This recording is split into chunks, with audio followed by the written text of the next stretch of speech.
अस्सलाम वालेकुम नाज़रीन, ड्रामा सीरियल बेटियां की नेक्स्ट एपिसोड में आप देखेंगे।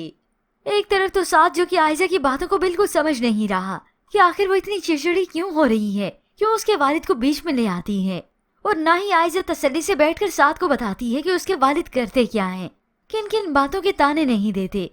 जबकि दूसरी तरफ अनम की एहसास है कि अपनी बहू को ताने देते हुए थकती नहीं, अकेले में कुछ और रवैया होता है और सबके सामने कुछ और, यूं कहीं गिरगिट की तरह रंग बदलती हैं। अनम जो कि किचन में खड़ी काम कर रही थी तो उसकी सास आकर कहने लगी, सारी जिंदगी मैंने अपनी बहू का जो आइडल बनाया हुआ था ना, तुम उसमें किसी भी तरह करके फिट नहीं आती। वो अनम के साथ साथ उसकी सादगी को भी बार बार टॉर्चर करती हैं, क्योंकि उन्हें तो एक मॉडर्न सी बहू चाहिए थी। ये सीधी सादी मिजाज की और सादी सी बहू उन्हें चाहिए नहीं थी। असल में ये अनम के लायक ही नहीं थी।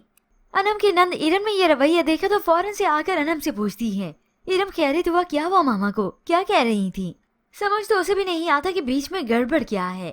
अब इस वक्त अनम खामोश हो गई, मगर अंदर ही अंदर से उसे यही परेशानी खाई चली जा रही है कि आखिर मैं क्या ऐसा करूं कि आंटी कुछ न कहें।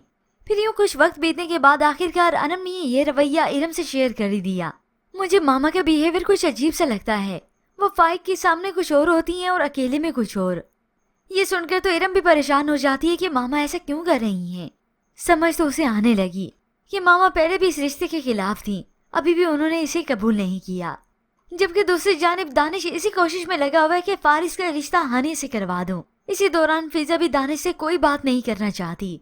वो जानबूझकर दानिश को इग्नोर करती है और सोने का ड्रामा करती है, मगर उसकी वालदा है जिद की पक्की हैं कि तुम्हें तो अच्छी तरह से पता है कि वो लोग मुझे कितने नापसंद हैं, मैं रिश्ता कैसे कर सकती हूँ। मानती नहीं तो फारिस भी तो उन्हीं का बेटा है। वो तो दो टोक कह देता है कि इस टॉपिक पर अब घर में कोई बात नहीं करेगा, क्योंकि मैं शादी करूंगा तो सिर्फ और सिर्फ हानिया से। ये सुनकर तो अब माँ खामोश हो जाती है, मगर ऐसा करेगी नहीं। खामोश तो रहेगी मगर चलेगी तो अब फारिस की ही। फारिस की क्या बल्कि इस माँ को छोड़कर सभी की चलेगी, और आखिर ये अपने बेटी की खुशी के लिए उसकी जिद के आगे घुटने टेक ही देगी, और फिर विवश होगी हानिया और फारिस की शादी।